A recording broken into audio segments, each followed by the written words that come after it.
Мен ушул вакытка чейин айтып келгенмин, дагы айтам, бул нерсе пайгамбарыбыз менен Айша энебиздин ортосунда дагы болгон, урматтуу тууган. Пайгамбарыбыз менен Айша энебиздин ортосунда дагы келишпестик болгон. Пайгамбарыбыз пайгамбар болсо дагы, бүткүл ааламга рахмат болуп жөнөтүлгөн устаз болсо дагы аялыга айтып атат, кел анда бирөөдөн барып кеңеш сурайлы. Сен туура болсоң айтсын, Айша туура экен, Алланын элчиси кечиресиз го, бирок мындай кылыңыз деп айтсын, мен кылайын. Жок, мен туура болсом сагайсын, сен кылгын. Кимге барайлы? Айт.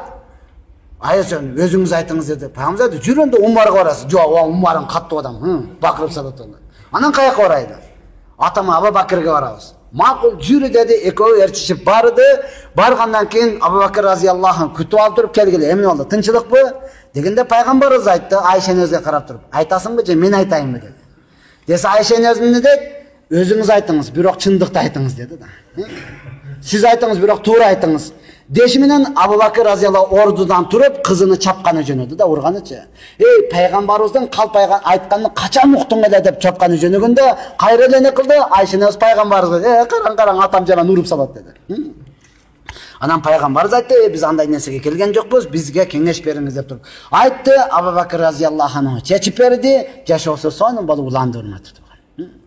Ол пайгамбарыбыз саллаллаху алейхи ва саллям бизге көрсөтүп берди, эмнеге биздин жашообузда ал нерсе толтура болот. Ошонтан кеңеш, ошонтан сура. Биз өкүл атаны неге коебуз, урматтуу тууган? Эптелерди торпогун алыш үчүнбү?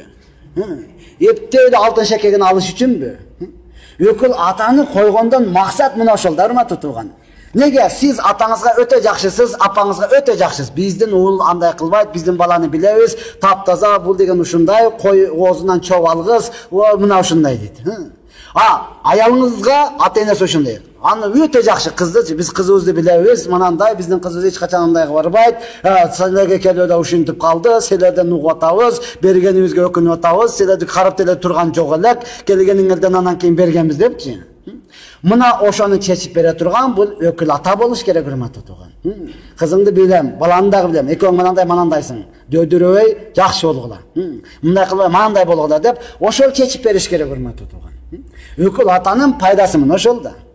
Мына ошонтон эгер аны кылбай турган болсо өкүл атаны коюштун эле кажети жок, анычы өзүнчө эле бир коррупция боло бербесин да. Байга барып эле өкүл ата болуп бересизби деп.